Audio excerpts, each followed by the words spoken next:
Politics वाला, आओ राजनीति करें। मध्य प्रदेश में इन दिनों एक विषय काफी चर्चाओं में है, रोज सुर्खियों में है, रोज पेपर की हेडलाइन में है, टीवी चैनल्स की डिबेट में है। वो है मछली परिवार। और मछली परिवार को लेकर एक शख्सियत ऐसी है जो आज मेरे साथ मौजूद है, जो मुखरता से बिल्कुल लगी हुई है और एक के बाद एक जांच के आदेश भी दे रही है। मध्य प्रदेश का बेटा है, विदिशा जिले के रहने वाले हैं और मानव अधिकार आयोग के सदस्य हैं। प्रियंका कानूनगो जी हमारे साथ मौजूद है। सर, बहुत बहुत स्वागत है आपका पॉलिटिक्स वाला में। नमस्कार रचित भाई। सर, सबसे पहला सवाल, आखिरकार मध्य प्रदेश में मछली परिवार इतने दिनों से फल फूल रहा था, कोई देखने वाला क्यों नहीं था? आपने जैसे ही आदेश, जांच के आदेश देने लगे, तब उसके बाद कार्य शुरू हो गया। देखिए, मैं एक बात बड़े साफ गोई से ये बताना चाहूंगा कि हमारी कोई भी जांच किसी के विरुद्ध नहीं है। हमें किसी व्यक्ति या परिवार से कोई वास्ता नहीं। हमने जितनी भी जांच के आदेश किए हैं वो अन्याय के खिलाफ है, वो पीड़ितों के पक्ष में। ये एक कोइंसिडेंट है कि अधिकांश पीड़ित जो है वो एक व्यक्ति के इर्द गिर्द प्रताड़ित होने के कई सारे शिकायतें हमको प्राप्त हो रही हैं। लेकिन मैं पुनः बड़ी साफ तौर पे कहना चाहता हूं कि हमारी जांच किसके खिलाफ नहीं, हम किसी के भी खिलाफ नहीं है। लेकिन भोपाल में अगर हिंदू लड़कियों को लक्षित करके धर्म के आधार पे उनको ड्रग्स दी, उनका बलात्कार किया, उनके वीडियो बनाए, उनको ब्लैकमेल किया, फिर उनका इस्लाम में धर्मांतरण करने के लिए उन पर दबाव बनाया, तो ये चीजें जो हैं एकदम नाकाबिले बर्दाश्त हैं। ये ठीक नहीं है, ये कानून के विरुद्ध है। ये भोपाल के सांप्रदायिक सौहार्द को बिगाड़ने की एक सोची समझी साजिश के जैसा जो है वो प्रतीत होता है। क्योंकि कई सारी चीजें जो हैं वो एक क्रोनोलॉजिकल इवेंट्स में जुड़ना ये कहीं संकेत देता है कि ये साजिशन किया गया है। प्रियंक भाई, जिस तरीके से मध्य प्रदेश में ये शांति के टापू में जिस तरीके से मामला आया, टीआईटी कॉलेज में भी आपने जांच कराई है, क्या कुछ वहां पर कुछ समझ में आया, क्या कुछ निकला वहां? देखिए, हमको कई सारी लड़कियों ने बयान में नाम लिए हैं, जिन लोगों के नाम लिए हैं हम उनके विरुद्ध जांच करा रहे हैं। हमारी टीम भी 2 बार यहाँ आके जा चुकी है, हम आदेश दे रहे हैं, लगातार कार्रवाई करवा रहे हैं। छोटे स्तर के कुछ ऐसे छोटे कर्मचारी, छोटे अधिकारी हैं जो लोभ, अज्ञानता या भयवश अपने कर्तव्य के निर्वहन में चूक कर जाते हैं। उनको ठीक करना हमारा काम है। मैं एक बात बड़ी जिम्मेदारी से बताना चाहूंगा कि मध्य प्रदेश के मुख्यमंत्री डॉक्टर मोहन यादव लड़कियों के साथ होने वाली यौन हिंसा, लड़कियों के साथ होने वाले सांप्रदायिक लैंगिक अपराध, इनके सख्त खिलाफ है।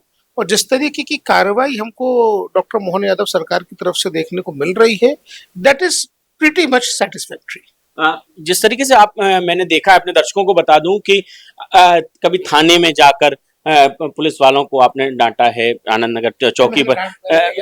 मैंने किसी को कभी नहीं डांटा, यही मेरे ऊपर आरोप लगता है कि मैं डांटता हूँ। मैंने कभी कहीं किसी को डांटा नहीं, कभी कहीं किसी को अपमानित करने का प्रयास नहीं किया। मैं तो केवल नियम की बात पूछता हूँ। तो नियम की बात मैंने पूछी, तो किसी को बुरा लगा हो तो लगे। लेकिन हर बार क्या कहते हैं, जिस तरीके से मध्य प्रदेश में देखने को मिल रहा है कि धर्मांतरण के मामले ज्यादा आ रहे हैं, तो लफ्ज़ियात पहले आपको मैं क्लियर आउट कर दूं, जो आप उस आनंद नगर चौकी की बात कर रहे हैं, मैं रायसेन की तरफ से भोपाल आ रहा था। आनंद नगर चौकी के बाहर भीड़ लगी हुई थी और एक महिला वहां पे विलाप कर रही थी, रो रही थी। मैं संवेदनशील व्यक्ति हूं और संवेदनशील दायित्व का निर्वहन कर रहा हूं। मुझे आदरणीय प्रधानमंत्री नरेंद्र मोदी जी ने अगर कोई दायित्व दिया है तो वो मेरी संवेदनशीलता को माप करके दिया है और उसके तहत मुझे काम करना है। मैंने गाड़ी रोक करके उस माँ से पूछा कि ये बताइए कि आप क्यों रो रही हैं, कोई कष्ट है, कोई परेशानी है? तो उन्होंने बताया कि उनका बेटा तालाब में डूबकर थोड़ी देर पहले उसका देहांत हो गया है और पुलिस रिपोर्ट नहीं लिख रही।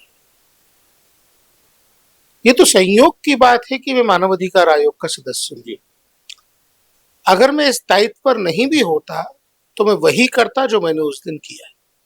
मैंने अंदर जा करके जो है थाने में पूछा, चौकी में पूछा कि भाई ये माँ, ये बहन, ये इसके भाई जब बोल रहे हैं, जब ये किसी का नाम लिखवाना चाहते हैं तो आपको जांच करने में क्या गुरेज है? जी तो जो संबंधित पुलिस अधिकारी था उसने बोला कि पहले पोस्टमार्टम होगा, उसके बाद बयान होंगे और उसके बाद हम लेंदी प्रोसेस समझा दी उन्होंने। एक एक काम ना करने का बहाना उसने बताया।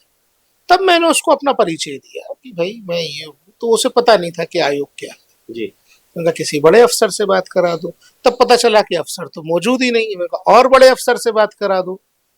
तो कुल मिला के ये पता चला कि वहां पे कोई भी ऑफिशियल प्रोसीजर्स फॉलो नहीं हो रहे थे, कोई रजिस्टर नहीं थे, कोई रिकॉर्ड्स नहीं थे, जो सारी बातें उस वीडियो में सामने आई। वहां और भी पीड़ित फिर आए जिनकी एफआईआर नहीं लिखी जा रही थी। आलम यह था कि ट्रैफिक का जो हवलदार था, इंस्पेक्टर था, वो लोगों को थाने के चौकी के बाहर से भगा दे रहा था कि एफआईआर कराने कल आना। अरे आदमी रिपोर्ट लिखवाने आया है, तुम मुझसे कह रहे हो कि जाओ कागज पेन लेके आओ, जाओ आवेदन लिख के लाओ। ये तुम्हारी ड्यूटी नहीं है। भारत के आदरणीय गृह मंत्री जी ने तीनों कानून जो थे पुलिस से संबंधित, आईपीसी, सीआरपीसी, साक्ष्य अधिनियम, उन तीनों को बदला है। अब भारत में दंड संहिता नहीं है, न्याय संहिता है। और न्याय संहिता कारगर तब होगी जब पुलिस वाले अपनी ड्यूटीज का पूरी निष्ठा के साथ निर्वहन करेंगे, सत्यनिष्ठा के साथ निर्वहन करेंगे। हमारा काम है उनको धीरे धीरे, बार बार, समय समय पर याद दिलाते रहना कि आपकी सत्यनिष्ठा लोगों की सेवा में है, वो करिए। प्रियंक भाई, बात फिर उसी पे आ रही है, जिस तरीके से बच्चियों ने आरोप लगाए मछली परिवार पर, ड्रग्स का भी मामला सामने आया, और भी तमाम मामले सामने आए, तालाब पर अधिग्रहण का भी मामला सामने। तो आखिरकार ये फल फूल कैसे रहे थे? क्या दोनों थाने, जो चाहे वो बिलखड़िया थाना हो चाहे इंद्रपुरी थाना हो, तो क्या इन लोगों को दिखाई नहीं दे रहा था क्या? निश्चित रूप से जिस तरीके की शिकायतें हमारे पास आई और हम जांच करवा रहे हैं, तो हमको ये पता चल रहा है कि ऐसे पुलिस वाले जिनके अपराधियों के साथ गहरे गठजोड़, जो अपराधियों के जन्मदिन के लिए थानों में पार्टियां ऑर्गेनाइज करते हैं, जो अपराधियों के निजी कार्यक्रमों में जाके रील्स बनाकर अपलोड करते हैं, निश्चित रूप से वो कहीं ना कहीं उनसे लाभान्वित होते रहे हैं। और इसके चलते ये जो छोटे कर्मचारी हैं, इसके चलते अपराधियों के हौसले बुलंद होते हैं। शिकायत करने वाला भयभीत रहता है। शिकायत करने वाला ये सोच के शिकायत नहीं कर पाता कि भाई ये तो बड़ी पुलिस की अधिकारी मैडम है, ये तो उस अपराधी की बहन है, ये तो उसका बर्थडे अपने थाने में मनवाती है, हम कैसे शिकायत करने जाएं। ये एक सामान्य मनोवैज्ञानिक समस्या हो जाती है। लोग शिकायत करने नहीं जाना चाहते। इसी से गुंडागर्दी, दादागिरी, बदमाशी, रसूख का जन्म होता है। हमारा जो काम है, जो भारत की सरकार ने और भारत की लोगों की अपेक्षा हमसे है, वो ये है कि हर एक रसूखदार को ये बताना कि देश संविधान के रसूख से चलेगा, उसको कानून के दायरे में लाना है, हम लाते हैं। प्रियंक भाई, जिस तरीके से आपने कहा, एक अधिकारी का जिक्र किया, फोटो बहुत तेजी से वायरल हुई, लेकिन उन पर कोई कार्रवाई नहीं हुई है, ना ही कोई बातचीत हो रही है। तो आखिरकार कहाँ पेच फंस रहा है? शारिक मछली पर अब तक कोई एफआईआर दर्ज नहीं हो पाई। कहीं ना कहीं कोई ना कोई तो रोक रहा होगा ना। देखिए, मैंने जो एक टीम भेजी थी, उस टीम की रिपोर्ट में उन्होंने ये कहा कि यथेष्ट उनको सहयोग नहीं मिला और इसके कारण वो जांच अपनी संपादित नहीं कर पाए हैं, इसलिए दोबारा एक टीम भेजना। मैंने दोबारा एक बहुत ही सत्यनिष्ठ आईपीएस ऑफिसर के नेतृत्व में टीम भेजी थी। वो टीम अभी वापस गई है, अपनी रिपोर्ट बना रही है। वो रिपोर्ट मुझे सबमिट होगी। वो रिपोर्ट आने के बाद मैं इस बारे में टिप्पणी कर पाऊंगा। लेकिन ये बात सही है कि ये एक अकेला मामला नहीं है, ऐसे और मामले हैं जिसमें हीला हवाली की गई। एक और सवाल, जिस तरीके से दिल्ली में एक मिठाई का डिब्बे का वीडियो आपका आया था, कौन है वो मिठाई के डिब्बे वाला शख्स? कौन आया था? क्या वाकया हुआ था वो? मेरे दरवाजे पे कोई आएगा। मेरा देखिए काम ऐसा है कि मैं पब्लिक से जुड़ा हुआ काम करता हूँ जी। अब दरवाजे पे आके किसी ने कहा कि मैं मध्य प्रदेश से हूँ, मेरा नाम जैनेन्द्र पाठक है, मैं भाई साहब से मिलना चाहता हूँ। मेरे स्टाफ ने उसे बुला लिया और मुझसे मिलने के लिए सामने बैठा दिया। मेरे यहाँ ये प्रोटोकॉल इस तरीके का नहीं होता कि आप पहले समय लीजिए अपॉइंटमेंट। जो आएगा मेरे पास वो समस्या ही लेके आएगा, समस्या को सुनना, समाधान करना हमारा काम है। तो हमने उसको बुलाया, मेरे सामने बैठा, बोला कि भाई साहब मैं मध्य प्रदेश से हूँ, सिंगरौली से हूँ, ये मेरा बैकग्राउंड है, मैं तो आपसे मिलना चाहता था। मैं कहा आओ बैठो, चाय पियोगे? बोला भाई साहब मेरे अ, धंधे में पार्टनर है, वो उनका बहुत नुकसान हो गया है, थोड़ा उनको माफ कर दीजिए। नाम तो लिया होगा कोई? तो मैंने पूछा किसकी बात कर रहे जी। हो? तो बोले मैं शारिक मछली की बात कर रहा हूँ, उनका बहुत नुकसान हो गया है, उनको माफ कर दीजिए। मैंने कहा भैया सजा और माफी देने वाला तो न्यायालय है, जी। मेरा काम ये है कि प्राइमा फेसियाई किसी का उत्पीड़न करने के मामले में कोई आरोपित दिख रहा है तो उसको न्याय के रास्ते पे लेके जाने के लिए एजेंसीज को डायरेक्शंस देना, जी। वो मैं कर रहा हूँ। और तुम्हें ऐसा लगता है कि अन्याय हुआ है तो जाके न्यायालय में बताओ, जी। मेरे पास क्यों आओ? चलो उठो भागो यहाँ से। जी। मेरे पास ऐसी किसी सिफारिश के लिए कोई भी ना आए जो किसी अपराधी से जुड़ी हुई हो। मैंने उसको उठाकर भगा दिया। जी। अब वो मिठाई का डिब्बा रखे था, एक मैं ये भी लेके जाओ, भागो यहाँ से। हमको पता लग रहा था कि मिठाई का डिब्बा, हमें नहीं पता वो क्या था। वो भाग गया और हमको ये पता चला कि हमारे दरवाजे पे एक मिठाई का डिब्बा पड़ा हुआ है। तो भाई हमने पुलिस को बुलाया, पुलिस आई, उसका सीजर बना के ले गई है। अब मैं वापस दिल्ली जाऊंगा तब पुलिस से पूछूंगा कि ये क्या कहानी है, पर उसका नाम जो है जनेंद्र पाठक था, उसने अपने आप को सिंगरौली सीधी का निवासी बताया। कांग्रेस के एक पूर्व मंत्री हैं कमलेश्वर पटेल, उन्होंने ट्वीट करके कहा है कि बीजेपी विधायक का भतीजा है वो। ये मेरे को भी पता चला, फिर मैंने पता किया जी। तो जैनेन्द्र के पिता का नाम राजेंद्र है जी। और जो वो कमलेश्वर पटेल है उनके पिताजी भी मंत्री थे। जी। तो किसी ने मुझे बताया, मेरे को नहीं पता सच कितना झूठ कितना, किसी ने बताया कि राजेंद्र पाठक को राजनीतिक रूप से सक्षम बनाना, सिखाना, अपने शागिर्दी में रखने का काम इंद्रजीत जी ने किया है। जी। तो कमलेश्वर जी को जो है जाकर के अपने खुद के रिकॉर्ड चेक करने चाहिए। एक और सवाल, जिस तरीके से धर्मांतरण को लेकर भी आप कई मध्य प्रदेश में आए हैं, कई बार आपने बाल आयोग के अध्यक्ष भी आप रहे हैं, तो स्कूलों में धर्मांतरण के भी केसेस ज्यादा आ रहे हैं, तो कहीं ना कहीं मध्य प्रदेश गढ़ बनता जा रहा है धर्मांतरण का? नहीं, मध्य प्रदेश वो पायनियर स्टेट बनता जा रहा है जो धर्मांतरण की सफाई कर रहा है। जी। आप आंख मीच कर बैठे रहिए और बोलिए कि हमारे यहाँ धर्मांतरण नहीं होता, तो ये तो कोई बात नहीं है। मध्य प्रदेश ने एक ठीक कानून बनाया है। मध्य प्रदेश के मुख्यमंत्री की नीयत, मध्य प्रदेश के मुख्यमंत्री की मंशा अभी इस मामले में एकदम स्पष्ट होके आई है कि धर्मांतरण नहीं होने देना। उसका परिणाम है कि एजेंसीज काम कर पा रही हैं, धर्मांतरण पकड़ा रहा है, पहले ये नहीं हो पाता था।